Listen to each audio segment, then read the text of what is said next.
Okay, we're gonna get acquainted with our vehicle, Unit 2, pre-entry checks. What we want to do before we enter the vehicle.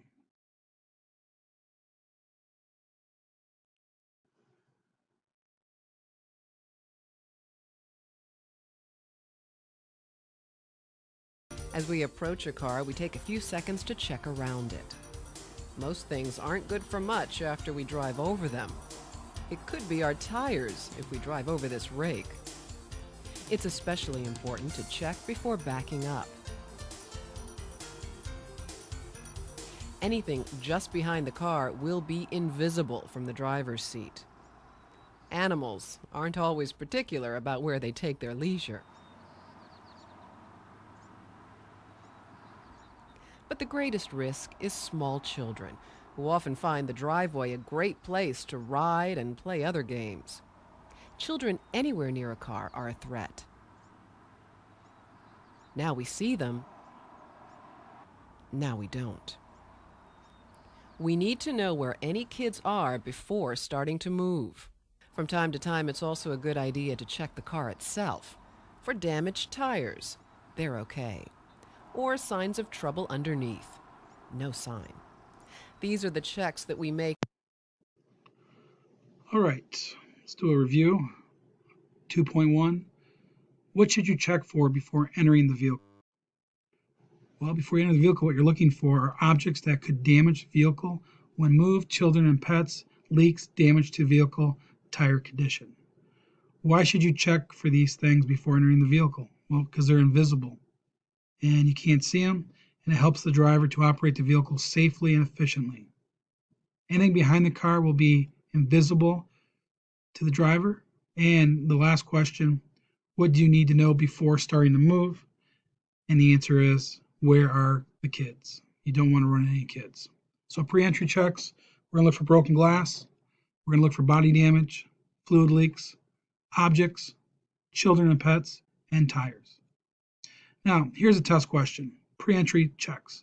As you're doing that, the key here is, why should you enter from the front of the car? So you should always enter from the front, not from the rear. Does anybody know the answer? The answer is because you can see oncoming traffic as you enter the car. That's the safest way to do it. Now we're going to talk about the area around the vehicle, video 2.2. This video will demonstrate how to determine the area around the vehicle that cannot be seen.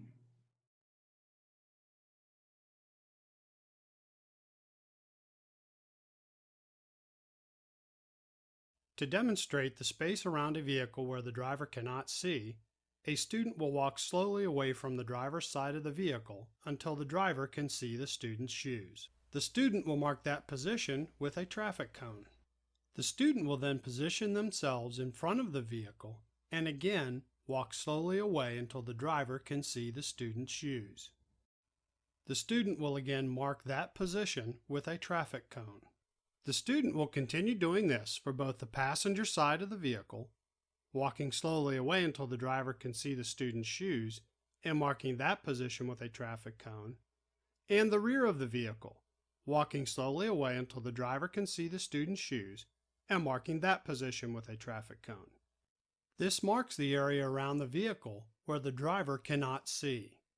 The area behind the vehicle is larger than the area to the front and to the sides. The student must walk further until the driver sees the student's shoes. Drivers need to compensate for this space by properly adjusting their seat and mirrors. Learning space management techniques will help to prevent collisions, which will be discussed later in the course. All right, a little video review. What does the video demonstrate? The space around the vehicle the driver cannot see. When does the student place the cone on the ground? When the driver can see the student's shoes. What area around the vehicle is largest? And the answer is the area behind the vehicle has the largest no zone or area you cannot see. How can drivers compensate for the space they cannot see? By properly adjusting their seat and mirrors and learning techniques to help prevent collisions. So the space around the vehicle the driver cannot see, When in the driver's seat due to design area, these are the cones they placed. You can see the largest one is behind the car. The driver has 2 cars behind, has 1.5, 2 on the right, but the smallest ones are in front and to the left. Here's a quick little news broadcast about this could be avoided if you check before you drive. You must watch your blind spots.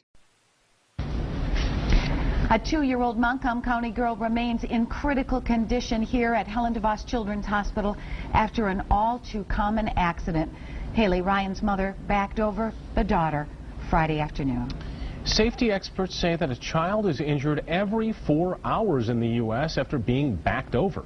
24-hour News 8's Jill DeFergie live now with what you need to know to prevent this tragedy from happening to you. Joe? Yeah, guys, want to find a parent, just find a minivan. You know, these things are great for hauling kids and, well, just all kinds of stuff. The problem is the line of sight you need to find out what's in back, and all about 15 feet to see what's behind the vehicle from the rearview mirror. It's a warning best illustrated by a tape measure and a tricycle. In 2007, 2,000 children were injured after they were backed over by a vehicle. 99 of those children died, all because a child came between the vehicle's bumper and the end of that tape measure. And it's not just in driveways, but also in parking lots, supermarkets, malls, soccer fields, baseball fields. It's a lot of, narrow parking spots where kids are in and out of parents' cars. Kent County Sheriff's Deputy Tanya Walkins teaches parents and drivers how to prevent these tragedies. Okay, but I'm sitting in this nice big truck. I look in the rearview mirror, side view mirror. I ought to be able to see everything, right? No. The higher the vehicle, the more distance needed to see what's behind it, especially a 2 or 3 foot child. I'm 5'6". When I look back here, it would be 27 feet before I could actually see a child on a bike, tricycle, walking. SUVs require 16 feet from bumper to object, minivans 15 feet, a sedan about 12 feet. And then someone that's a little bit shorter in a truck, it's going to go up to 40 feet. Backup alarms and cameras have been popular options in vehicles lately, but not all vehicles are equipped with the devices.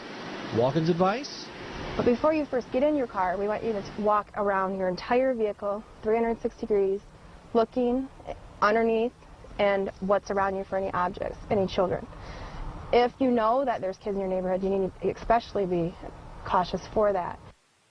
Save Kids Coalition has a program called Spot the Tot. We have a link to that program on our website at Wood TV.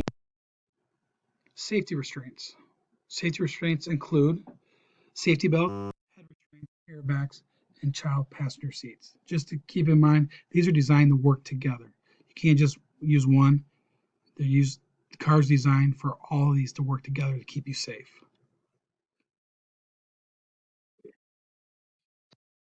So why do we need to wear safety belts? Because of inertia. An object in motion stays in motion until something stops it. So if your car's going 70 and you have to stop because you slam on the brakes or you hit something, something's got to stop you. Hopefully, it's not the windshield. Why do we need to wear seatbelts? Do we want to up those maybe to 500? Yeah, that would probably be a good idea. If he hits something hard inside the occupant compartment, he may see more force than he does. One way we learn more about what happens in crashes is by running vehicle crash tests. Right now, we're in the final stages of getting this car ready for a test. It's going to hit a barrier at 30 miles an hour, and the impact is going to happen very quickly. Then we'll go back and look at slow motion film that lets us see exactly what happened in the crash. This car is going 30 miles an hour. And everything inside it is moving at the same speed. When the car first contacts the barrier, the occupant compartment doesn't stop immediately because the front end of the car is crushing and absorbing energy. This happens in a fraction of a second. But people can still be protected if they're restrained. If they're not, they continue moving at 30 miles an hour until they slam into something like the steering wheel, dashboard, or windshield. People get injured in crashes because they come to a stop too fast. When there's plenty of time to slow down, like during braking, they don't get injured. but when they slam into something hard, they stop very fast. And injuries can occur. Safety belts and airbags together offer the best protection in frontal crashes. They allow people to slow down with the occupant compartment. Airbags also spread the crash forces over the upper body and reduce the risk of serious head and chest injury. Safety belts protect people in non-frontal crashes too. Plus, they prevent ejection. And if there are violent maneuvers before a crash, belts keep people in their seats where they need to be for airbag protection. So, why do we need to wear seatbelts? Because of inertia. Safety belts slow the occupant's rate of deceleration in a frontal crash and keep occupants securely in place. You can adjust it for height, make sure your lap belt is snug, shoulder belt across top of the shoulder and chest with minimal slack. So, how do people put the seatbelt on the wrong way? We all should know how we do it the wrong way. They don't use it at all. They don't put it around their shoulder. Here's how you do it the right way. You need to do more than just buckle up. It also matters how you buckle up and where you sit. First, the lap part of the belt should fit as low as possible over your hips. Don't let it ride up over your stomach. If it does ride up over your stomach, which can happen, especially with bench seats, the belt itself could injure you during a crash. The shoulder belt should fit comfortably. If it rubs against your neck, check to see if it can be adjusted. You might also try adjusting the seat for a more comfortable fit. If this doesn't work, still use your shoulder belt. Don't ever put it behind you or under your arm. And don't let anybody else, including children, do this. A driver should position the seat as far away from the steering wheel as is comfortable for driving. The more distance, the less chance that your face will hit the steering wheel in a crash. And keep in mind, this can happen in a severe crash, even if you're using a safety belt. Hello, students. It's good to see all of you here. Today we are going to talk about safety belt usage amongst young people. Statistically, you are a group with very low safety belt usage rates. Perhaps we should begin by asking the question, what does a safety belt do?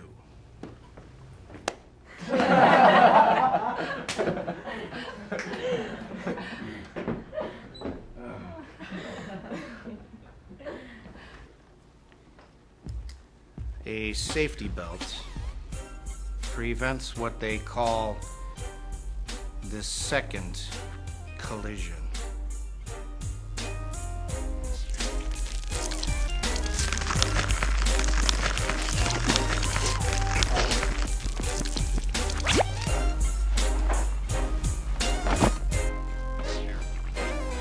This ain't no time for sugarcoating, let's get right to the facts. When you up in your whips, how many got your seatbelt strapped? Hey man, I'm looking out for your safety. Rumor on the block is our younger youth ain't rocking they seatbelts lately. See the accident, imagine now a head-on collision. Through a windshield, you flying for a dead wrong decision. Not to buckle up, your homie driving didn't get it scratched. You in a hospital cooped up, you didn't get it snatched. I'm asking now cause homies is crucial, and not having it on is downright dumb. I'm just being truthful, why risk it? Cause it's against the law not to wear it. Being pulled over by one time just isn't worth the ticket. I hope you're listening to what I'm telling to y'all. When you in a car, you better have your seatbelts on. Cause it's more than just important, it's a price to be missed. But furthermore, it's your life that you risk. Buckle up, buckle up. Strap it on tight, you gotta be safe.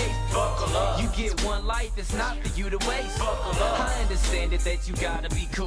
Buckle up. Cause it's a life you could lose.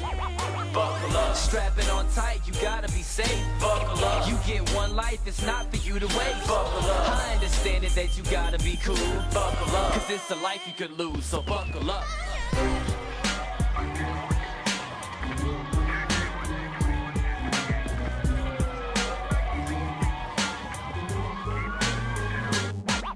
It's a quick story of Chris and Lamont. See, they came from the same hood, the two best kids on the block in all sports. High school juniors, and they received a scholarship in football, daily calls by 30 different colleges. Scouts at every game, and they was on the road to glory. But Chris was stubborn at times, he didn't listen, so the story takes a twist the day that Chris, he got behind the wheel. Lamont will never forget, he's reminded by it still. It was a Friday night, the game was over, Chris gave him a ride. Lamont told him to put his seatbelt on, he said it saved his life. But he didn't, when a car was coming, and he went to swerve, the car flipped and he was thrown from it. When it hit the curb, now he's stuck up in a wheelchair. 17 years old, dreams of football gone, and it doesn't feel fair. And for Lamont, his best friend, how terrible he felt. 2 lives gone over a seatbelt.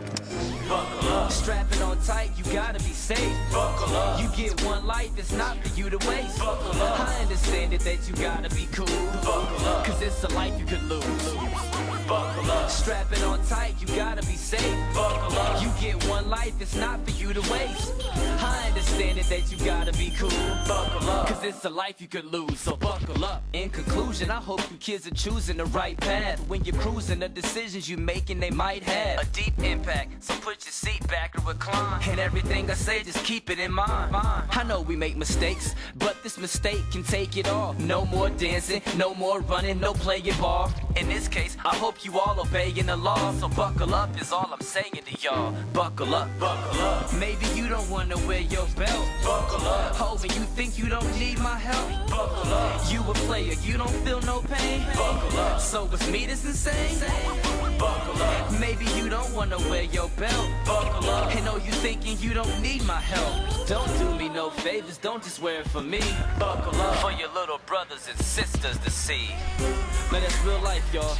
You gotta buckle up, you gotta wear your seatbelts. Just listen to what I'm telling you. Don't end up like Chris or Lamont, you know what I mean?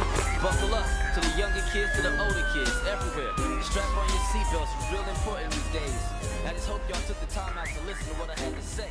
You know what I mean? So buckle up, it's real life. Yeah.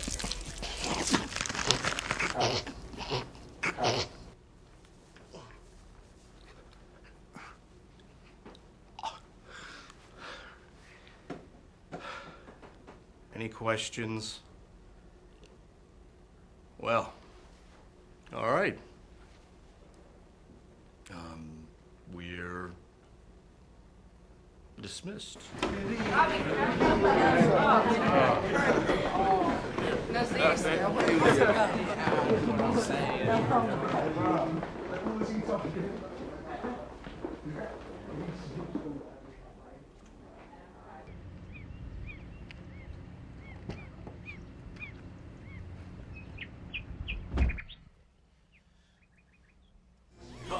Strap it on tight, you gotta be safe. Buckle up. You get one life, it's not for you to waste. Buckle up. I understand it that you gotta be cool. Buckle up. Cause it's a life you could lose. Buckle up. Strap it on tight, you gotta be safe. Buckle up. You get one life, it's not for you to waste. I understand it that you gotta be cool. Buckle up. Cause it's a life you could lose, so buckle up.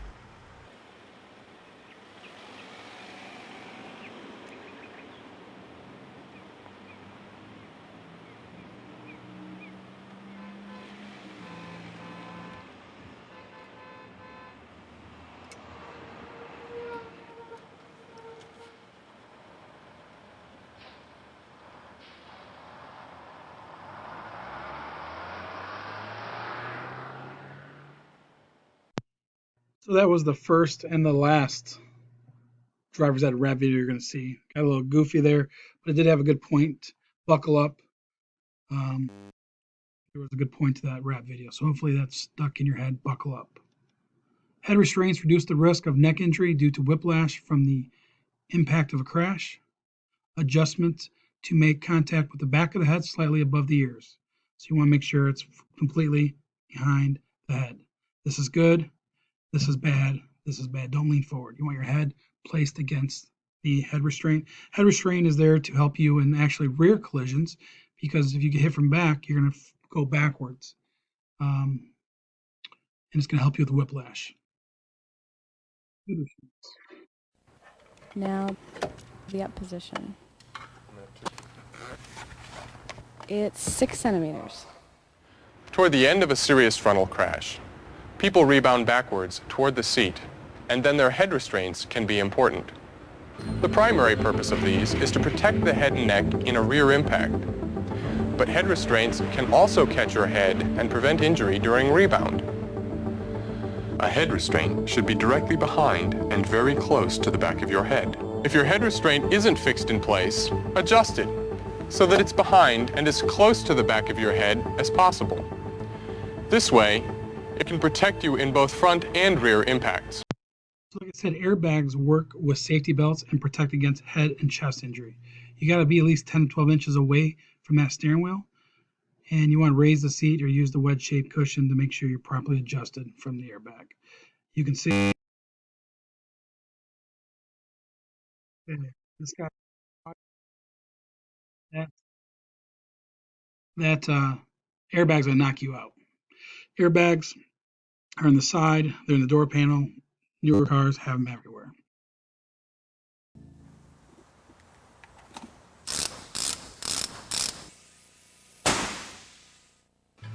An airbag gives additional upper body restraint and can keep your face from hitting the steering wheel.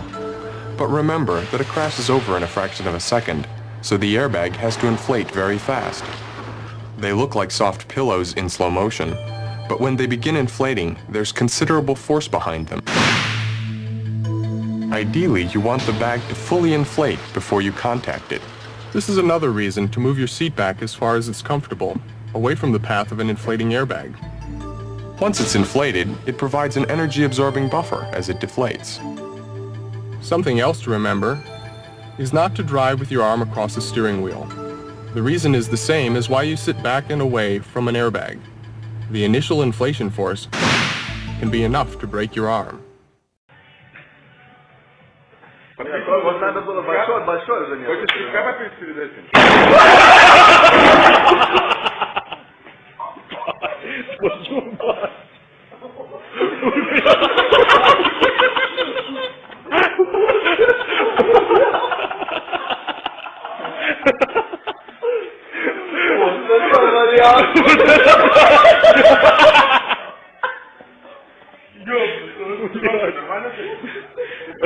Пиво дайте ему выпить. Дай ему пиво сейчас.